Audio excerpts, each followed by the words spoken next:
very lame. My grandchildren, I'm sure, would tell me this. But whenever I'm around Tabor Fisher, I keep singing Raindrops on Roses.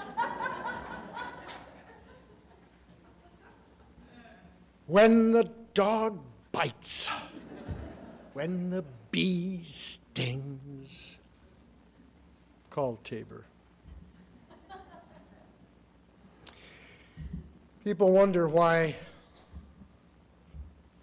I'm so optimistic about the future of Lemoyne. In all seriousness, I want to say to such people, have you met Tabor Fisher?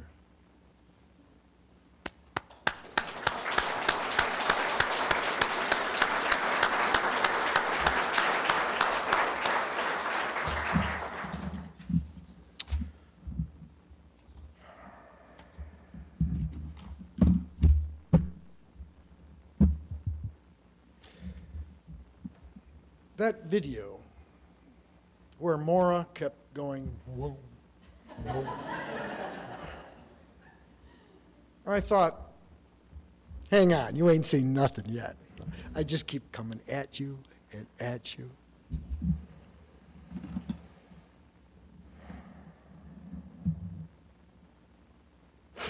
There's an irony that attaches to my being here before you.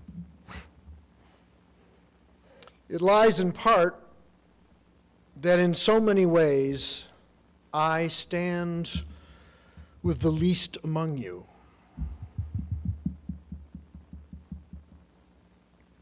And I know it.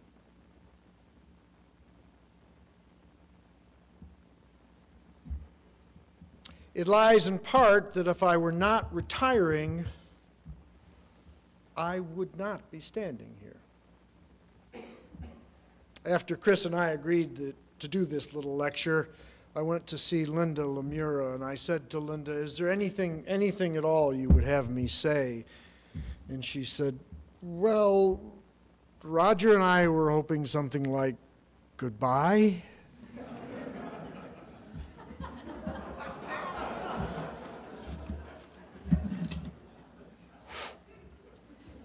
Ba-dum-bum. But the irony lies deeper, much deeper.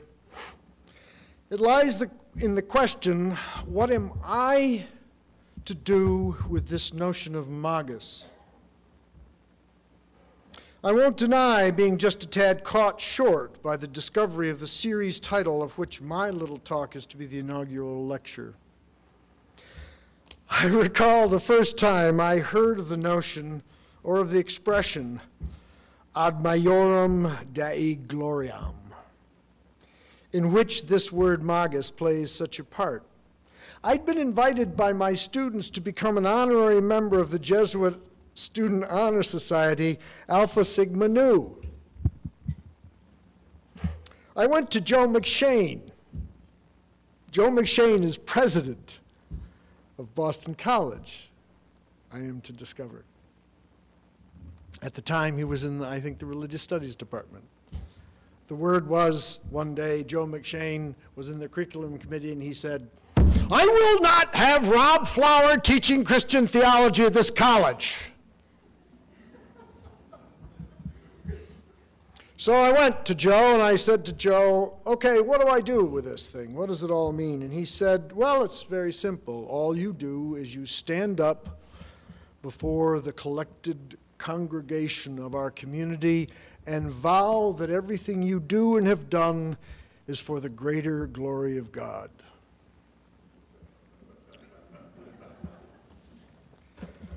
I think he knew that I would have to return my invitation with regrets.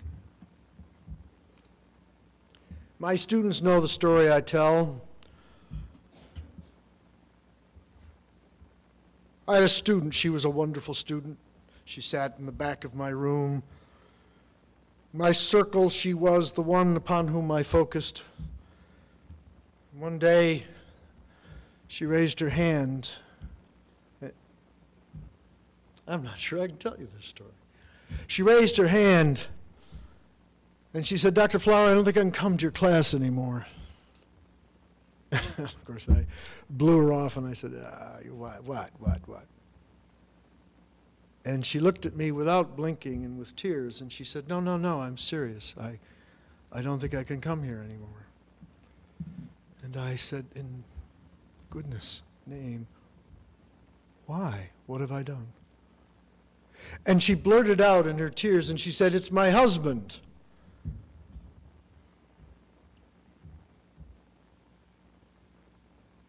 I said, "What have I said that has bothered your husband?" And she said, "He thinks you're an emissary of the devil."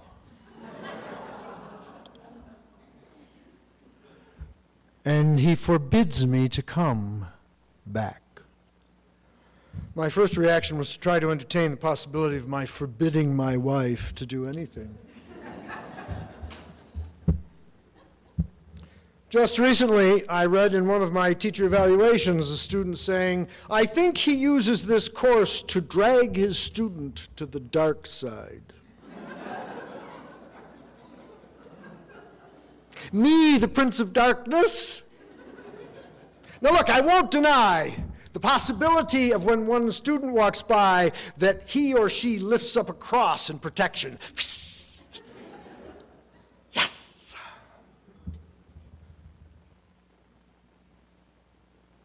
I tell my students, by the way, that if Satan does in fact walk amongst us, he's a sort of nice guy with an amiable smile.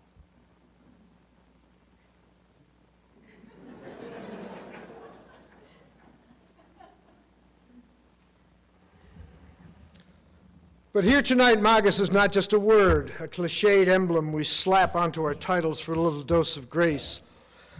We are profoundly Jesuit, the condition for which I, among so many, many others, am profoundly grateful. And Magis is as deeply Jesuit as there is, an artesian value in the psycho-spiritual identity of the order.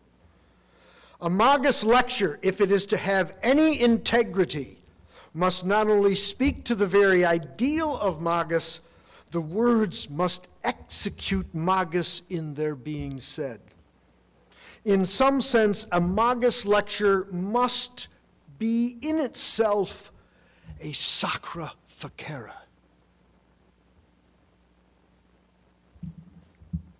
But how might someone such as I purport to speak of Magis, or even more challenging, how might my speaking engage and be itself embodiment of Magis? By the way, David, I hate the word Magis. It's like haggis. You know what I'm saying? Right. Yeah, but you say right? You see,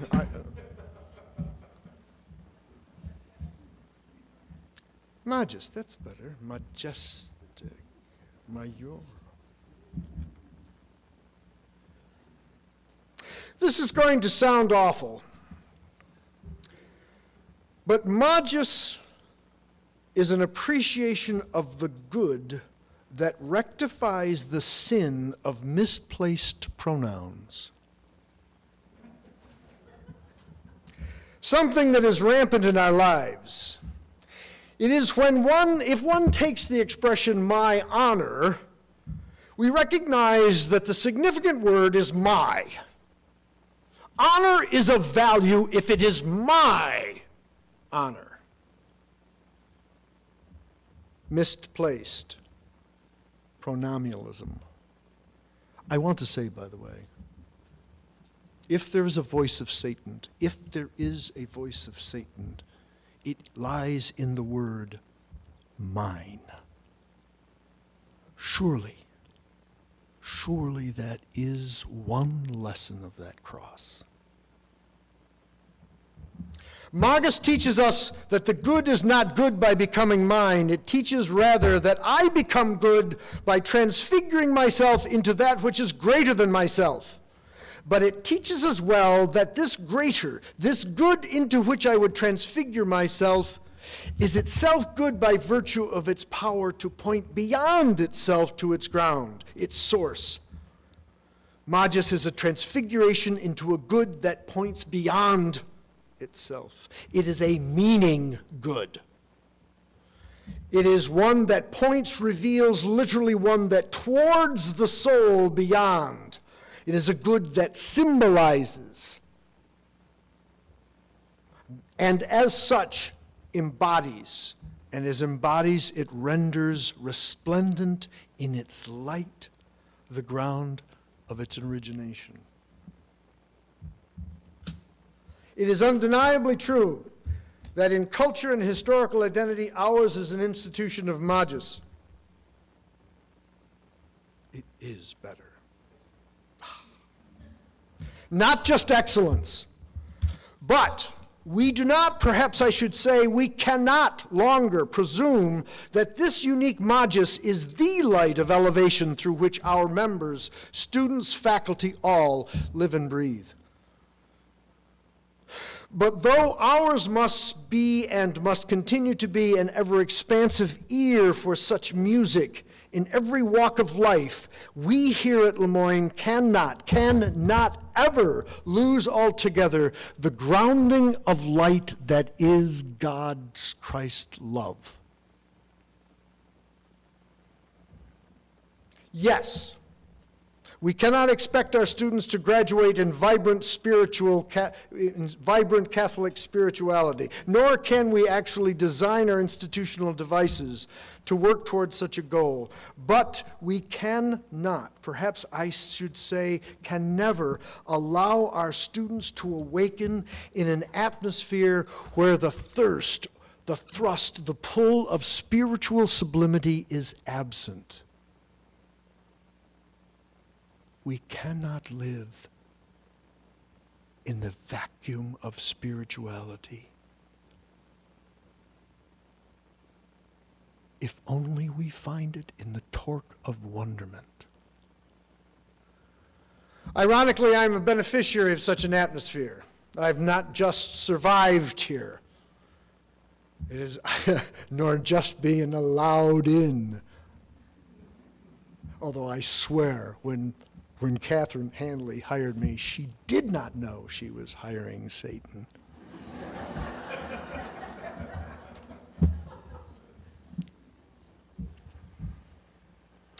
I have thrived and nurtured by those who find my voice or who might find my voice alien. But here is my revised Magis text for our evening's consideration. For the last years, I have begun each course with this passage from Thoreau. He says, "We must learn to reawaken and keep ourselves awake, not by mechanical aids, but by an infinite expectation of the dawn. I know of no more encouraging fact than the unquestionable ability of man to elevate his life by a conscious endeavor. It is something to be able to paint a particular picture or to carve a statue, and so to make few objects beautiful.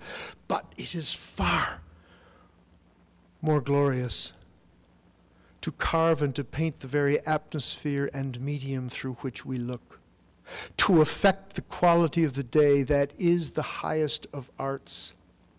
Every man is tasked to make his life, even in its details, worthy of the contemplation of his most elevated and critical hour.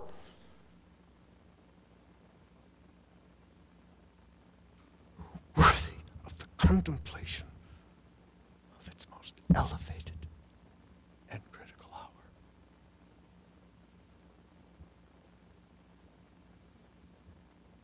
If we refused, or rather used up, such paltry information as we get, the oracles would distinctively inform us how this might be done. Now, as I have always expected, I think Thoreau presumed himself to be such an oracle of elevation. Truth be told, so do I. Do you hear the timpani? Boom, boom, boom, boom, boom. I would that my class be a vehicle of transfiguration, whereby my students might learn the accelerated torque of elevation,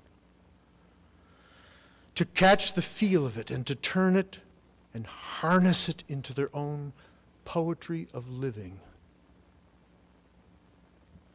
Whatever might be the truth of my own story, I believe, that is to say, life believe, that this college is such an oracle. This college is such an oracle.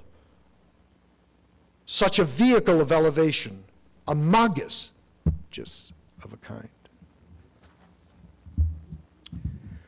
The Greeks seem to understand both, do you see this? Both the danger and the challenge and our best weapon against it, barbarism. For the Greeks, barbarism was onomatopoetic. The word barbaroi. It meant as it sounded, bar. They were murmurers. They could not speak. Barbarism is that which renders us silent. Barbarism is that which renders us silent, what shuts down the word. That is to say, speech is the medium of civilization. Barbarism is whatever renders us silent.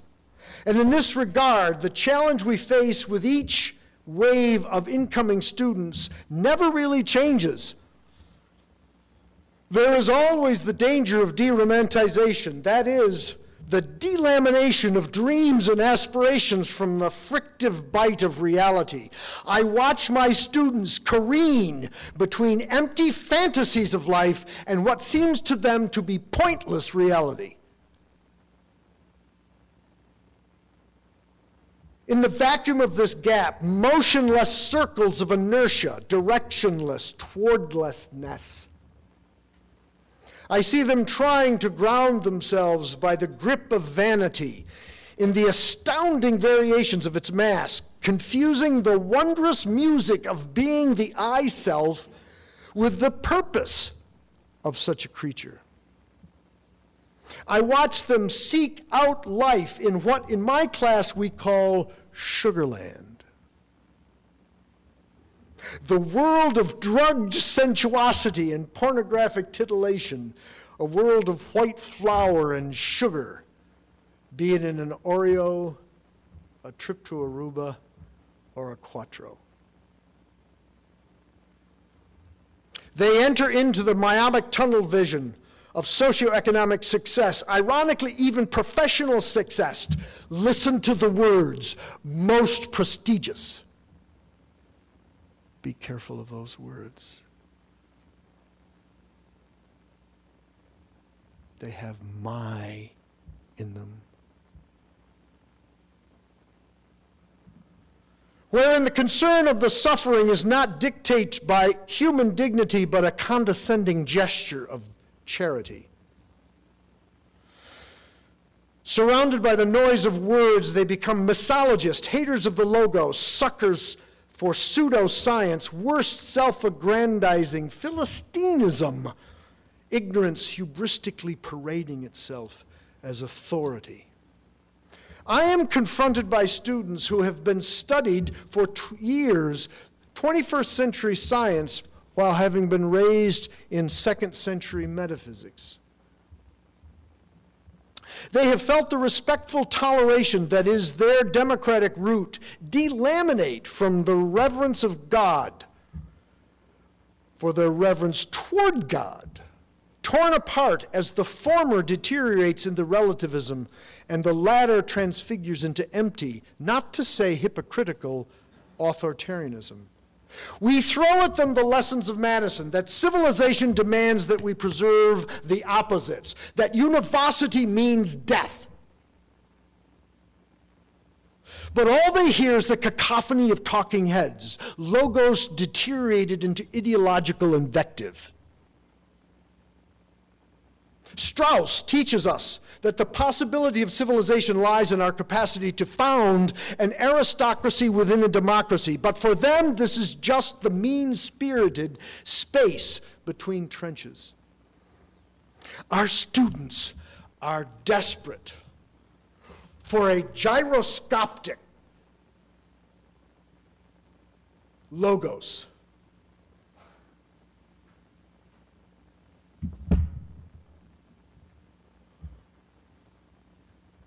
One that reveals the living space in between. The central theme of the Greek depiction of the human condition is the phrase metaxou ti, something, metaxou, in between. We are the in-between beings, between the gods and beasts. We are the god beasts. We are twixt beings, and must live and learn to live in the twixt.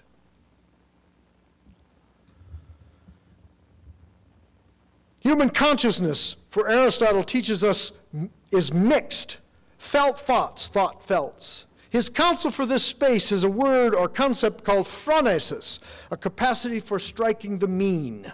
Ladies and gentlemen, never as before, never as before, never as before have our young needed more a power of the mean, a phronetic logos.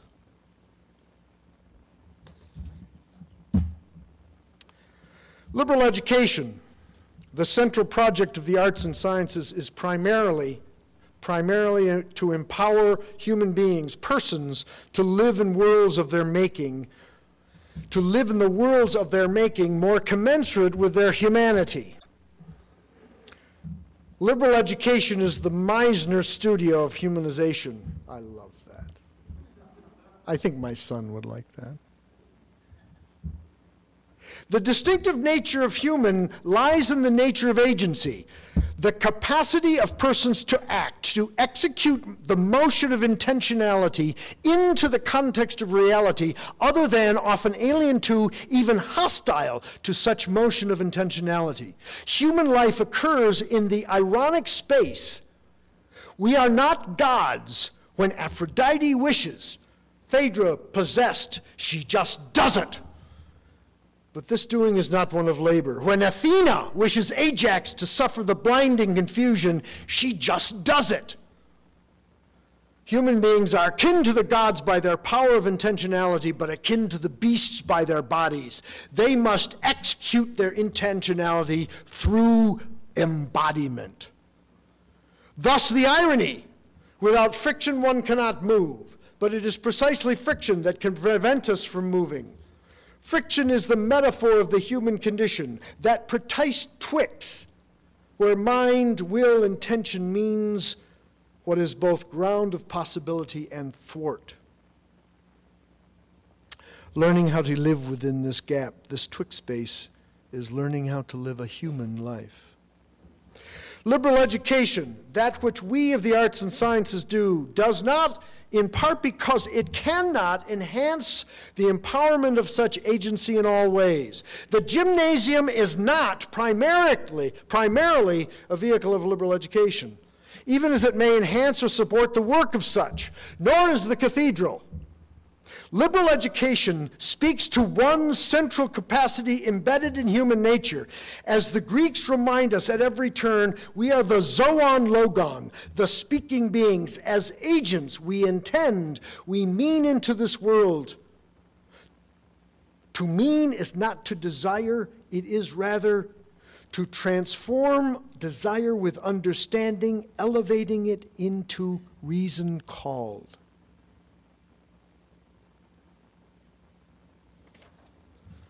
I cannot remember when I first stumbled upon the writings of Ernst Cassirer, but I remember the impact he made. In the broadest of terms, Cassirer teaches that the human creature is a symbolic animal, that humankind's being in the world is constituted through modes of symbolic forms, modes of logos. Being in the world is in a setting constituted by logos. In my view, liberal education, that is to say, education in the liberal arts and sciences, is an inculcation into the modes of symbolic forms, frameworks for schematizations of logos. Think of it. Consider, as we sit here, the awe-inspiring range of these elaborate symbolizations. Mathematics, the sciences, history, literature, poetry, and on and so on. Through these does the world, through these do worlds in which human beings come to the light of understanding.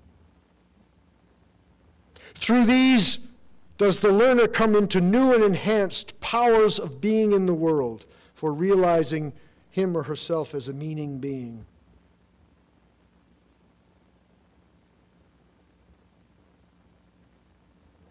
As one listens to Respighi's ancient airs and dances, one cannot be but struck by the seeming truth.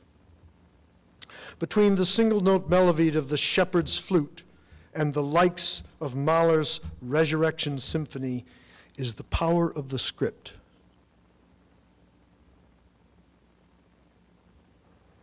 However rich in the specious memory of the tradition, between the world of musica primitiva and the maestro's podium stands a kind of logos.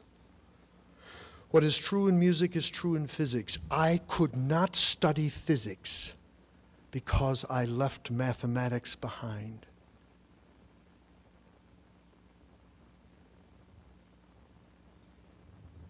Humankind's capacity for grandeur lies in the capacity for symbolic form.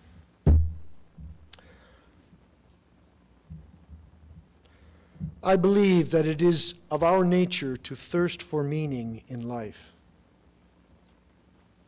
I believe that it is of our nature to thirst for meaning in life. To actually hear its calling, if only subliminally, within the noise that is contemporary life. As Viktor Frankl says, in reflection upon surviving the Holocaust, nothing is more abhorrent to human life, nothing is more toxic than the silence of meaninglessness. Intimated by the very etymology of the words themselves, meaning is to the spirit as breath. And yet Thoreau warns us, the mass of men lead lives of quiet desperation. My students have spent hours in training regarding the aesthetics of eating with a closed mouth and how to wield a knife and fork.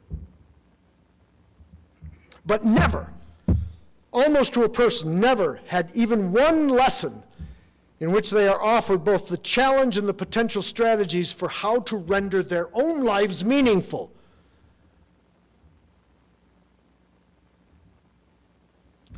Lessons in the creation and nurturing of meaning. This is what I do. In our city, my students and myself, we seek to understand what it means to live meaningfully. In our hands, this becomes a question of transfiguration of our lives by riding the accelerational curve upward of a romantic toward.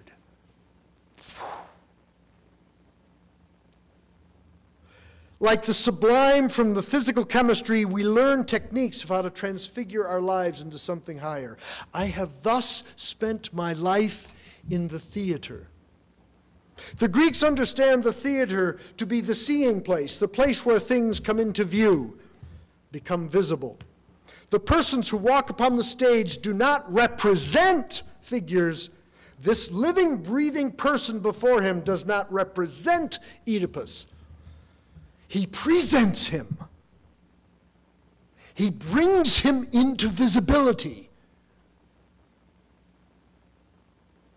Eucharist. The audience is able to see Oedipus through. Through is the word dia. The man on the stage, by virtue of our power to embrace the doublespeak of enactment, a psychological space in which what is appears not, as if. Kurt Weyenger's famous distinction, the dualism of two vectors, one that asserts yes and the other that asserts no. Theatrical being occurs in the vibrant space twixt being and not being. In our theater, my students and mine, the actors upon our stage, the vehicle of visibility is the word. Words. Mine has been a philosophical theater, you didn't notice, where what is seen dia logos, through words. Notice, by the way, it's important, I'll just off book. For Plato, the preposition through is critical. He doesn't say in words, you see? He says through them. Like an object of art throws you toward you. Through. The power of word. It towards you, yes?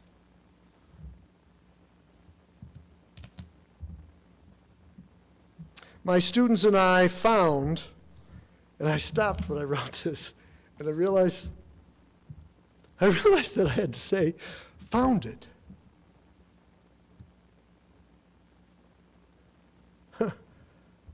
Found it. Together a city. Ava Braun of St. John Fames tells us that for Plato, the highest form of the city, the most elevated community accessible to human beings, is the city of speech. In his symposium, this is revisited as the erotic togetherness of two, the highest, most elevated mode of human intercourse. The word Plato uses for this togetherness is symbolein, to throw together.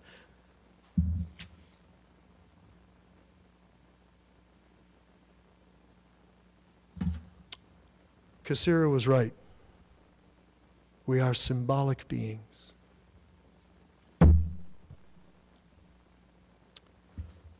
The power of the words. The power of the words. I'm going to try to cut this back.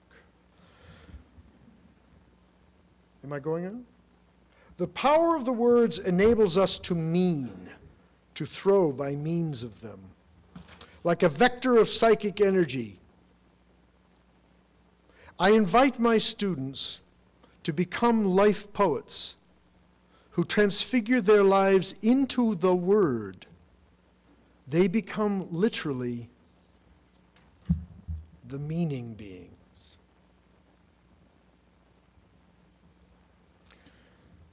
The project we call liberal education, as Strauss has argued, is the last bulwark against barbarism in modern culture. But I believe it is far more than this. I believe with the deed of my life that in Thoreau's sense it is an oracle of elevation, that the project of liberal education is a wakefulness as if up into the morning light. But if this is true,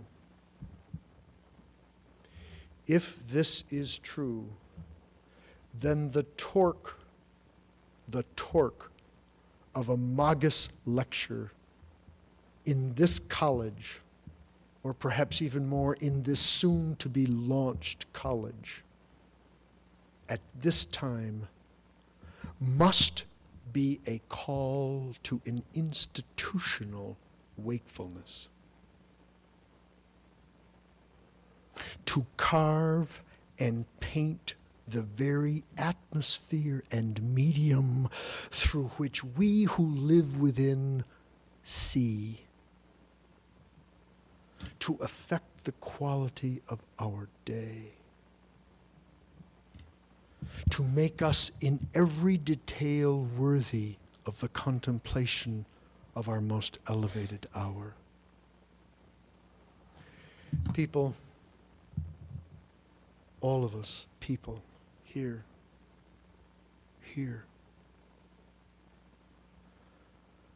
As we awaken to our morning work,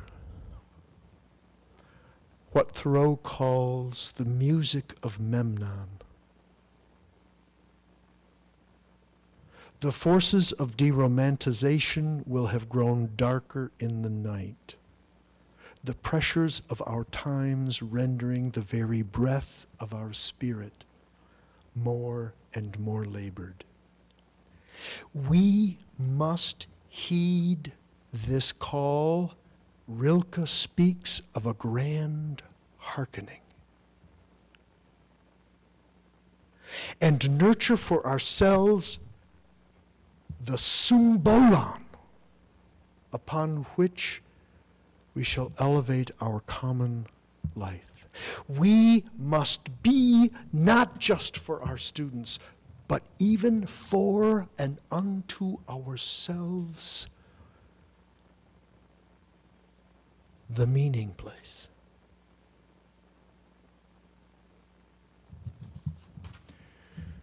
But now I must get to my goodbyes.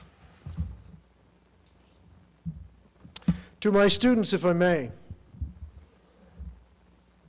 To my students, if I may. I would that you would turn toward the bivalent light of Greek kalos, the noble and the beautiful, that you remember that beauty without the noble is mere prettiness, and that the noble without beauty is barbarism. And I cannot leave without thanking you. Oh my. Without thanking you for turning my soul through a life lesson, teaching me to care,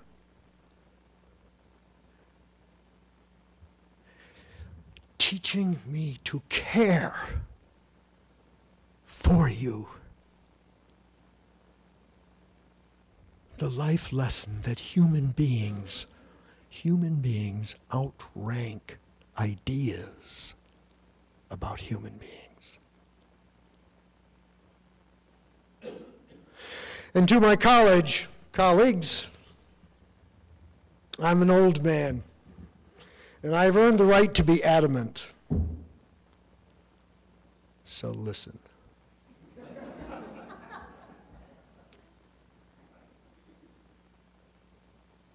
I say to you, our college will not survive the transfiguration it faces unless infused with the spirit of institutional magis.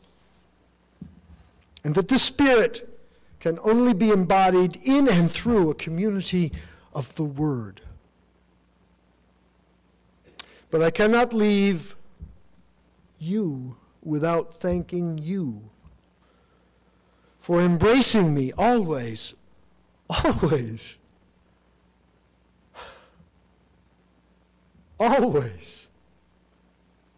in this city, for nurturing in me the power of the Word, and most of all, for giving me the latitude to follow morning's light as I am called.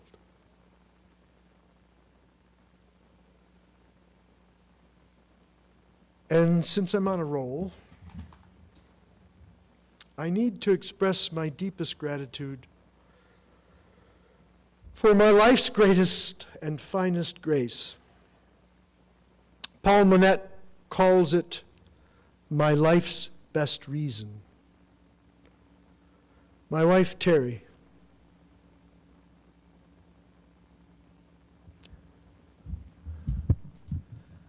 My life's best reason.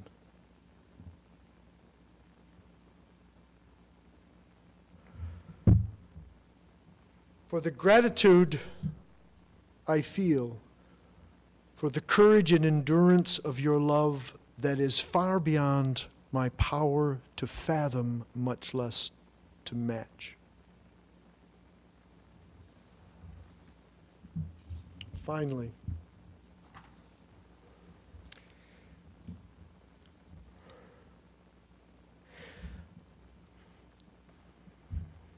this weekend as I walked out of Tisch School for the Arts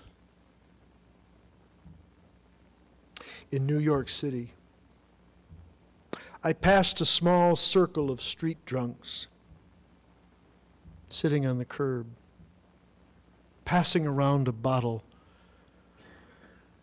I know only too well. I could see the glassiness in the eyes of one of the women and recalled keenly how the world looks through those cracked, translucent lenses. My dear friends, my colleagues, my students, my wife, I cannot leave here. I cannot leave this lectern without expressing my life's gratitude for the miracle that I am not still sitting with them on that curb. And so, Linda, I've come to goodbye.